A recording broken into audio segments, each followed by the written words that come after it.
ஏன்டா என்ன வச்சிருக்க வாயில இப்படி வா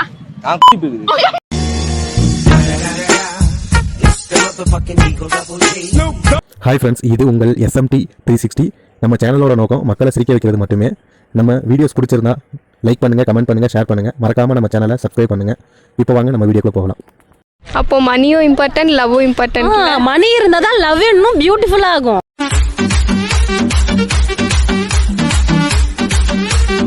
ப்ரோ, நியூ இயருக்கு வந்து என்ன ரெசல்யூஷன் எடுக்கலாம்னு இருக்கீங்க? ப்ரோ இப்போ பைக்கில் கொஞ்சம் ஸ்பீடாக போய்கிட்டு இருக்கேன். ஸ்பீடை கம்மி பண்ணி போட்டணும். போன வருஷம் என்ன எடுத்தீங்க? போன வருஷம் எதுவும் எடுக்கல ப்ரோ. பைக்கில் எவ்வளோ ஸ்பீட் போவீங்க? ஒரு 150 180 150 ஸ்பீட் போவீங்க. அப்படி என்ன பைக் வச்சுருக்கீங்க? Excel bro.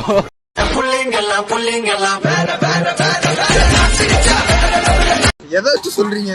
இந்த டைம்ல வந்து நல்ல பொண்ணுன்றது 3/4 கிலோ மிச்சர்ல ஒரு முந்திரியை தேர்த்த மாதிரி, சரியா? அந்த முந்திரி நான் தான். ஆனா வந்து கருவேப்பிலை மாதிரி முதல்ல எடுத்து உங்களை தான் கீழே போடுவோம்.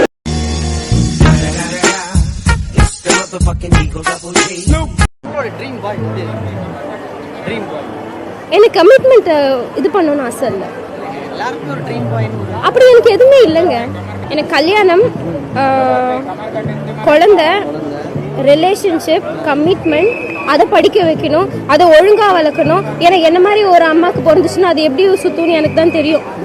ஸோ அதனால நானே ஒரு ஊர் பொறுக்கி. உண்மையாக சொல்றதுக்கு தெய்வத்துக்கு சமம் சொல்லுவாங்க. ஆமாம், நானே ஒரு ஊர் பொறுக்கி. எனக்கு பிறக்கிறது அது எப்படி இருக்குன்னு தெரியும்.